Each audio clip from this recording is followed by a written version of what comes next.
Have you ever been brushing your teeth, you look down and you see a little pink in the sink? It's something a lot of us just ignore. But what if I told you that's actually your body sending out a really clear warning signal? Well, today we're going to decode that signal. We're going to find out what your bleeding gums are really trying to tell you. This is the big question, right? It's probably why you're here. You're just doing your daily routine, nothing different, and boom, there it is. So is it normal? Should you be worried? And, most importantly, what can you actually do about it? Let's break it all down.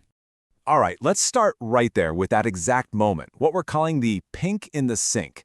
It is so easy to just rinse it away and forget about it, but it's actually the first clue in understanding what's going on with your oral health.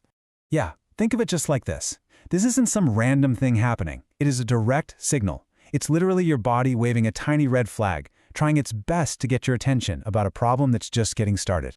And what's the first thing we all do? We blame ourselves. We think, oh, I must have just brushed too hard, or I got a little aggressive with the floss. And look, while that can happen, it's actually pretty rare.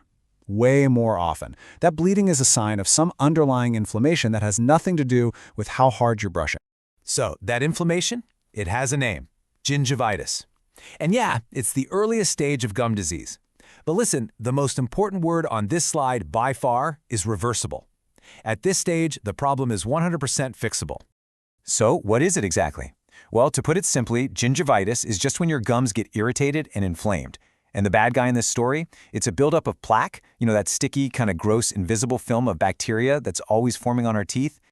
Okay, so here's how it all goes down. First, that sticky plaque starts to gather right where your teeth meet your gums. Now, if you don't get it off, it hardens into something called tartar, which, by the way, you can't just brush away. That tartar is packed with bacteria that just sits there and irritates your gums, making them puffy, red, and yeah, you guessed it, bleed really easily. And I really want to emphasize this. If you catch it at this stage, the gingivitis stage, you can completely stop it in its tracks and reverse all the effects. Your gums can go right back to being perfectly healthy, pink, and firm. This is such a crucial window of opportunity.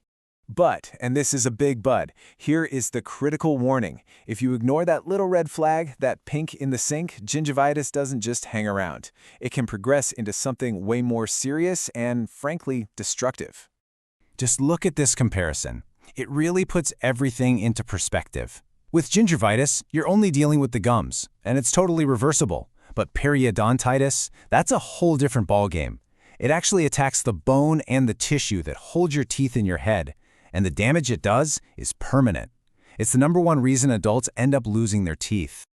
So how does this all happen? Well, the inflammation gets so bad that your gums actually start to pull away from your teeth, and this creates these little spaces called pockets. Bacteria just love it in there, and they cause an infection. Your body's immune system, trying to be the hero, rushes in to fight it. But it's almost like a case of friendly fire. In the process of fighting the infection, it also starts to break down the very bone that supports your teeth. And that bone loss, that's the permanent damage we're talking about. Okay, I know that sounds scary, but the reason we're going through all this is so you can stop it from ever getting to that point. And the great news is, there's a really clear, totally manageable plan to get your gums right back to health. And you know what? The solution is beautifully simple. It's just a 2-part fix. It combines what you do every single day with what a professional can do for you. And trust me, both parts are absolutely essential. Part 1 is all you. It's your daily routine. The whole goal is to just physically break up that bacteria. So that means brushing the right way, twice a day, for 2 full minutes. And you have to clean between your teeth every single day. Look, if you hate string floss, that's fine. A lot of people do. There are awesome alternatives out there like water flossers or those little interdental brushes that can totally get the job done.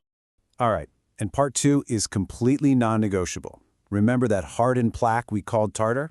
You simply cannot get that off at home with the toothbrush. A professional cleaning is the only way. And hey, for anyone who gets a little nervous about the dentist, you should know that modern cleanings are incredibly gentle now. Plus, a professional can spot these little issues long before they turn into big, scary problems. So, that's the whole story. It all starts with that tiny bit of pink in the sink, and it ends with you taking control of your health by simply responding to that signal. If there is just one thing, one single thing you take away from all of this today, please let it be this simple fact. Healthy gums do not bleed. Not when you brush, not when you floss, ever. If they do, it's just a sign that something needs your attention. It's that simple. So let's end right here. We figured out that bleeding gums are a clear signal, right? A red flag from your body, basically asking for a little help. The only question left is, what's your reply going to be?